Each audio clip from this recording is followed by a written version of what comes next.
agencies, institutions na naka-designate to create such examples of maps.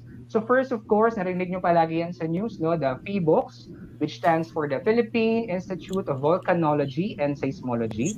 So minomonitor nila yung mga volcanic eruptions, mga earthquakes. Ayan. Next would be, of course, our Department of Environment and Natural Resources, or DENR, particularly our MGB, or the Mines and Geosciences Bureau. Ayan. So we're talking about geoscience. So mamaya may konting information about geoscience. And of course, yung mga maps natin na gagamitin later on are kinuha or sinurse natin yan from the maps provided by the National Mapping and Resource Information Authority, or in short, that is NAMRIA. So these are the government agencies. Plus, we'll be using also the maps provided by the Manila Observatory, which is run by the Ateneo de Manila University. And of course, you can take a screenshot of this, no? May link tayo dito, Tutor Jules. So may study kasi. So ang focus kasi natin this afternoon, earthquake, volcanic eruption, tsaka landslide. But if you want to read more, kasi may mga hazards pa tayo, so you can proceed to this website or link. So the title of the study is Mapping Philippine Vulnerability to Environmental Disasters. So kompleto yung mga maps dyan na provided ng mga agencies na ito. Alright, so thanks to these government agencies, we are really informed.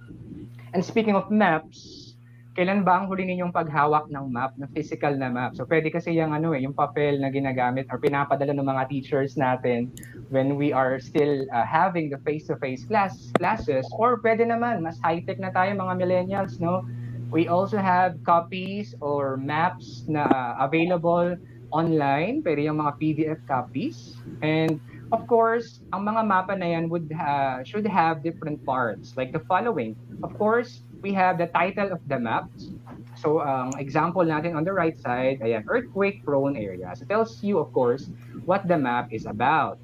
We also have legends and symbols. Ayan, mamaya titignan natin yan, ano yung mga legends and symbols na ginamit sa mga hazard maps na i-examine natin isa-isa later on. And of course, the map will not be a map kung wala yung north arrow. The north arrow gives the user a sense of direction, and this can be used to properly navigate the map. I think sa mga sa mga online maps, laging may ganyan pa rin, no? Yung arrow, the north arrow. And finally, ayan, very important din, the scale of the map. Ayan, yung scale na natin dyan. Oops, sorry.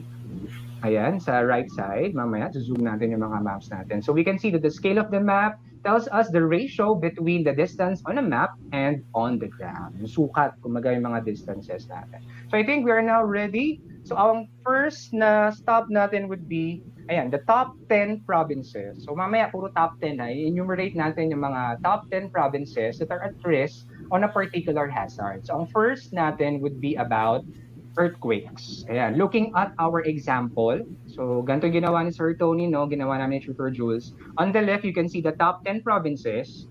Tapos on the right naman, yung map na provide sa ating mga modules at saka yung mga provide ng ating mga government agencies na minention natin kanina. Tapos, if you will also notice, ayan, sa top 10 provinces that are at risk to earthquakes, in-highlight ni Sir Tony yung Surigao del Sur, number 1. That's the top on the top spot, and number 8, Davao Oriental. Why? Kasi looking at the map, okay, zoom natin. Ayan. So the rest kasi ay nasa bandang Central Luzon or nasa Luzon part, while the top 1 at saka top 8 ay nasa located siya sa Mindanao. As you can see, ayan, 1 at saka 8. That is your Surigao del Sur and Davao Oriental. So, kaway-kaway, good afternoon sa ating mga viewers all the way from Mindanao. So, I hope you're safe, no? Dito sa Metro Manila, medyo gloomy ang weather. Pero saktong-sakto lang on a Monday. Ayan. So, bakit nga ba nasa top spots yung Surigao del Sur at saka Davao Oriental? So, this is because these are the deepest parts of the ocean where tectonic activities can also happen. So it could trigger earthquakes. And another would be contributing factor is yung presence ng mga active faults natin na pwedeng gumalaw anytime. All right, and then La Union and Pangasinan. La Union is number 2, and then Pangasinan is number 4. Dahil naman yan sa presence or sa location nila malapit sa Manila Trench. So again, that's Philippine Trench and the Manila Trench. The rest of the provinces provided on this map, we have Benguet, La Union, Nueva Vizcaya, Eastern Pangasinan, and Nueva Ecija, plus Tarlac, Ifugao, Pampanga. Ayan, it's due to its location along the Philippine Fault Zone. Again, this map is provided by the Manila Observatory. No? So let's take a look at another example of map.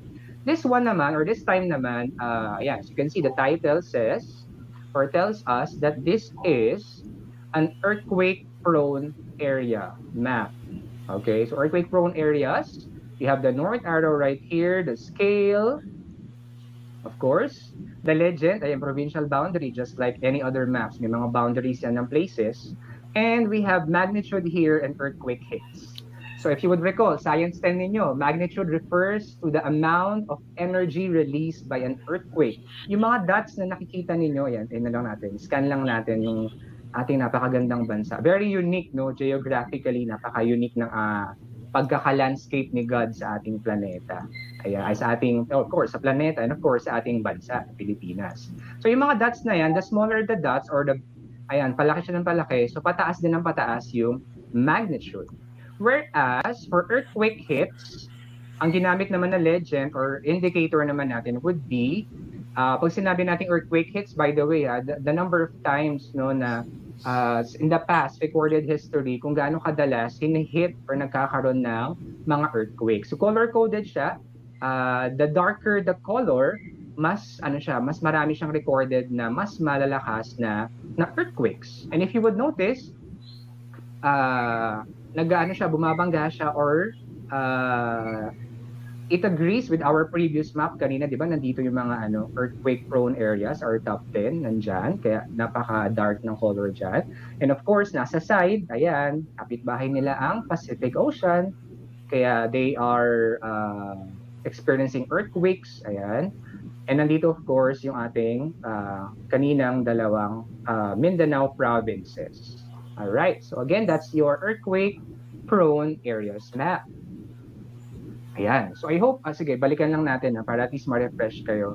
So top 10 provinces, again, sa Mindanao, we have Surigao del Sur, Davao Oriental. The rest are in Luzon, La Union, Benguet, Pangasinan, Pampanga, Tarlac, Ifugao, Nueva Vizcaya, and Nueva Ecija. So baka, baka probinsya yan ng mga parents ninyo or mga relatives ninyo. So nakakamiss mag-travel, no? Mamaya, magkakaroon tayo ng virtual tour. Pero kung mapapansin nyo rin mga ka-ELS, Sir, Shooter Tony, Shooter Juice, bakit wala sa Visayas? So, ibig sabihin ba safe sa Visayas? No. So, as you can see sa isang map, ayan. So, they are still being hit by earthquakes. Hindi nga lang ganun kalakasan, but still, they have to be prepared and they have to be aware din sa mga pwedeng mangyari when earthquakes hit their respective provinces or places. Ayan. So, paghahanda talaga ang key.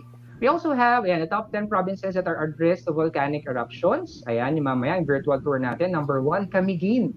Asan ba yung Camiguin? Familiar ba kayo sa Camiguin class or mga ka-ELS? Camiguin is right here in Mindanao. A very small island lang yan. Very small island. The rest, ayan, nasa gilid. Ayan. The provinces of, Biliran, Albay, we have Bataan, Sorsogon, South Cotabato, Laguna, Camarines Sur, and sa Batanes, mamaya makita nyo sa mapa, Batanes, and number 2 natin, Sulu. May mga active volcanoes pala doon. Grabe. So, bakit number 1 ang Camiguin? Kasi it is the highest risk because the land area is very small lang. So, the smaller the area, mas mataas talaga ang risk sa mga hazards and damages. Sulu ranks second naman because it has the greatest number of active and dangerous volcanoes. Let's take a look at this map. Distribution of volcanoes naman to class. So the red ones pertain to the active, yung triangle na red dyan. Active volcanoes, the blue are the inactive. Kasi medyo peach dyan is the potentially active. As you can see, ayan nga, in Batanes region, no, may mga active volcanoes pala dyan. Of course, in Luzon, hindi pwedeng mawala. And of course, in Albay, sa Bicolandia, yan daw sa mga taga-Bicol dyan. The most active volcano is the Mount Mayon. or the Mayon Volcano. Sa Negros, meron din sila dyan, Mount Canlaon. And of course, our Camiguin, yung Mount Hibok-Hibok, and of course, in Sulu, ayan, nasa Mindanao part. Okay, this map naman, next natin would be, ayan, so ito lang, madali naman din aralin. Risk to volcanic eruptions, ayan, so the darker, mas mataas yung risk natin. So high, medium, low, and then no risk. Itong red na to, siya lang takilagay yung red na red sa Albay in Mount, because of the Mount Mayon nga, the Mayon volcano. And of course, the Sulu right here. Ayan, I hope you are all learning sa ating mga hazard maps na yan sa Philippines. So ito ba yung i-expect natin sa sa Camiguin, just 92 square miles. Tagline niya, makita niyo sa Facebook saka sa YouTube. It is called the Island Born of Fire. Kasi nga, it was formed because of the volcanic activities. And ang originally, Camiguin, ang alam ko lang sa Camiguin is the Lanzones. Yung Lanzones Festival. So surprisingly, ang dami palang magagandang lugar. Like the Sunken Cemetery, you have the White Island. You can see that on the video later on. The Mount Hibok-Hibok, Katibawasan Falls, and the giant clams in Kibila White Beach. Ayan, so meron silang sanctuary dyan for the giant clams kasi nga these species of clams are listed as vulnerable species. Ibig sabihin, pwede sila maging endangered. So the people right there are preserving them by culturing them, kinukulture or inaalagaan sila sa specific place, sa sanctuary, sa village ng Kanta. I hope this video plays well. And so this video is made possible by Tourism Philippines. That's the White Island. Yan. So pwede kang kumukuha ng sea urchin, and nag-harvest sila dyan. Of course, sand. Surprisingly, may mga rice fields pala sila dyan, di ba? Very small island. Of course, they have several falls like the Tuwasan Falls. Napaka-Instagram worthy na places. Ayan, sarap magtampisaw. The Mantigay Island, one of the famous island right there sa Camiguin. Ayan yung sinasabi ni Sir kanina na Giant Clam Sanctuary. The Camiguin Zipline, ayan. And the Agis Aqua Sports sa mga mahilig sa adventure. Ayan, of course, syempre mga lugar, they also boast of their native food and delicacies. Pampasalubong, ayan. Of course, the Lanzones, and other native delicacies and ulams. Yan, mga seafood syempre, kasi malapit sila sa sa bodies of water. We also have the Katibawasan Falls. Yan, yung finiture natin kanina. 250 feet yan ang taas niya. Average 250 feet. And surrounded siya ng different kinds of ferns and other tropical trees. And of course, you also get to have the site of our Mount Hibok-Hibok and other na katabi niyang mga bundok tsaka bulkan. Ayan, sa mga mahilig mountain climbing, ayan. Ayan, pag na-reach na yung summit or yung top, ganyan yung view. Hindi ko pa yung naranasan. Pero soon, sana. Ayan, so ang ganda, no? Parang napaka-alagang-alaga yung place. Very green. So napaka-presko ng hangin talaga dyan. So from time to time, nakaka-relax. Ayan, Santo Niño Cold Spring. So they have Cold Spring, the Ardent Spring, soda water swimming pool. Soda water, ang linaw, no? Grabe. And of course, they're famous with their Lanzones Festival. Hindi ako mahilig sa Lanzones. Yung asawa ko lang. Favorite niya yan. Kaya laging bumibili. Lanzones Festival, White Island. I think that's, ayan, malapit na. Tapos, ayan, daming coconuts, oh. And of course, the Sunken Cemetery, no? Na pinalubog because of the eruption of the volcanoes in the past. Our discussion, this time naman, top 10 provinces that are at risk to landslides. So we have Marinduque, Benguet, Rizal, Cebu, La Union, Southern Leyte, Nueva Vizcaya, Batangas, Mountain Pro. Mostly, ang mga provinces natin na naglalay or naka-locate sa Cordillera Administrative Region ay included sa ating top 10 landslide-prone areas in the Philippines. Kasi nga, nandun yung mga location natin ng mountain ranges. Plus, since we are prone sa mga typhoons, di ba, dinadaanan tayo lagi ng mga bagyo. So it can be a contributing factor bakit lumalambot ang mga lupa doon. So let's take a look at this map. So earthquake-induced shallow landslides. So earthquakes can trigger landslides, of course. As you can see, ayan, no, the darker the color, the more dangerous. Ayan, nakakalungkot, no? So maraming areas, pulang-pula sa Pilipinas. So we are prone talaga sa mga landslide. That's why we need to be prepared. Tutor Jules, take it away for our learning task for this week. Okay, complete me. Read the following statement and complete them by filling in with the correct term and phrase. So, just from the following words: the active falls, anthropogenic; earthquake, large, natural; Pacific ring of fire; Philippine trends or PH trends; and small. Anthropogenic. Okay. Anthropogenic. Okay, so that's the last part. Thank you so much, Tutor. Let's proceed with the discussion now of our second MELF, the human activities that trigger landslides. So kanina may mga pahapyaw na tayong discussion about landslide. So landslide, as to define landslide, it is an occurrence in which soil, rocks, and vegetal debris, or debris, when you say vegetal, pertains to the plants in the region or in place. They are being transported suddenly or slowly down a slope due to insufficient stability. So, ibig sabihin, hindi na siya stable, kailangan niya ng sumabay sa agos, kailangan niya ng mag-let go. Ayan. So, parang mga puso ninyo, minsan, di ba, napapagod na, kailangan na nating i-let go. Hashtag hugot. Ayan, so, ginagawa ko lang, joke lang, para at least maging light naman ang ating discussion. Kasi medyo nakakalungkot yung nakikita natin. Yes, nakakalungkot. So pero ito talagang realidad ng buhay. So ayan, so I think this one is an Itogot Benguet, no, Tutor Jules. Last 2018, maraming casualties tayo dyan because of landslide. At ang nakakasad, sir, usually pag nasa abroad, dyan yung mga pinapakita. Philippines, mga Asian countries na prone talaga sa landslide. So landslide, no, another information, it can be a result from the failure of the materials to make up the hill slope and get driven by the force of gravity. Remember our concept about mass wasting. And another trivia, landslide is also known as landslips, slumps, or slope failure. So pwede nyo mabasa yan sa mga other references. It also pertains to landslide. So right now, let's enumerate the different activities that can speed up or trigger landslide. So the first one, unang-una sa listahan natin, overloading slopes.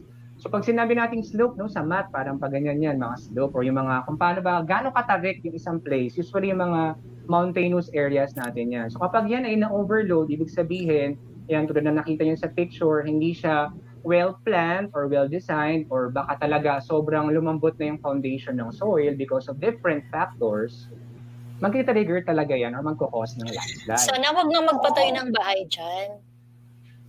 Oo nga. Although, na-experience ko rin yan, Tutor Joel, sa province, sa Samar, tsaka sa Albay. So, maganda sana yung view, no? Kasi pag gising mo sa umaga, nasa bundok po kasi yung mga relatives namin doon. So, ang ganda ng view, kita mo yung Mayon. Tapos minsan naman sa island ng Samar, kita mo kaagad yung dagat pag gising mo sa umaga. Pero, of course, may role kasi dyan yung mga geodetic engineers natin, no? So, pwede kayo maging geodetic engineer, pwede kayo mag-contribute sa society natin. So, sana maging well-planned yung mga roads natin at saka other constructions. Another human activity would be mining. Of course, we all know that mining uses explosives, nakakapagpalambot yan ng lupa. We also have excavation, mga paghuhukay or displacement of rocks.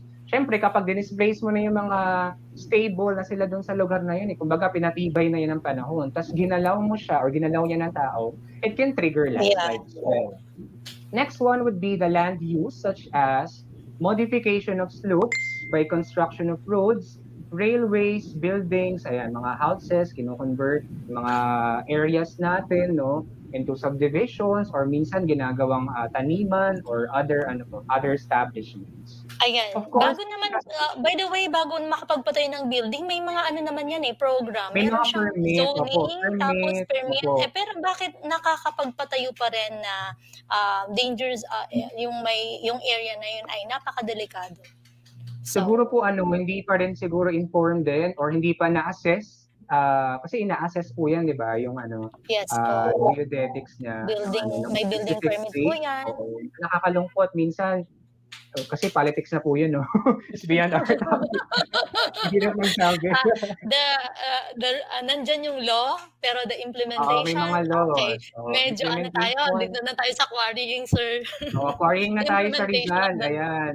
Ayan yung first picture natin mga ka-LS, that is in Rizal, no? So, quarrying, of course, ginagamit, kumukuha tayo ng pang-construction materials and tinatapyas-tapyas natin, unti-unti, hanggang eventually, ganyan na magiging itsura niya. And of course, land pollution. Yung second picture naman, ayan, this picture is in Baguio, yung landfill po nila doon, Sugar Juice. So, nakakalungkot naman dito, naging polluted, so hindi na kinaya ng quality ng soil. So, pwede din pala maging factor yan, no? Kapag na-pollute ang land, it can also trigger yung yung mga minerals doon and other factors, no? Pwede yung magpag-trigger talaga ng landslide.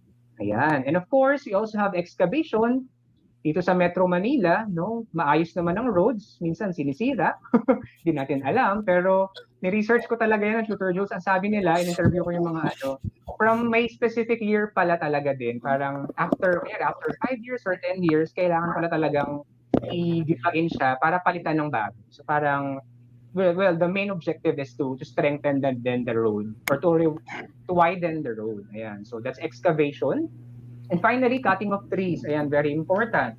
Kasi ang mga trees, tawag dito, aside from providing us with oxygen, so sila yung kumakapit di ba? Kumakapit sa lupa yung mga soil nila. So very important na of course mapaalagaan ng ating mga trees. And here are some of the precautionary measures that we can observe, no? So I'll be posting this one on our ELS page with Tutor Tony and Tutor Jules. So bilisan lang natin yung mga keywords na lang siguro. Stay alert and awake. Ayan. Consider living if it is safe to do so. Huwag nang manghinayang kasi dapat pahalagaan pa rin. Number one na priority natin would be our safety and of course in our life, ating mga buhay. Next, listen for any unusual sounds. And usually, Tutor Jules, lagi namang may mga local government nag-a-announce naman sila na if there's a need to evacuate. Ayan, so be alert. Kapag may mga sudden sound, sudden movement, kapag nagda-drive kayo, you also have to be alert. Kung kailangan mag-stop or maghanap ng mas safe na place, do that. And finally, be aware that strong shaking from earthquakes can induce or intensify the effects of landslide. Kasi magkadikit yan Pag yanig ng lupa, mga earthquakes, of course, it can trigger landslide.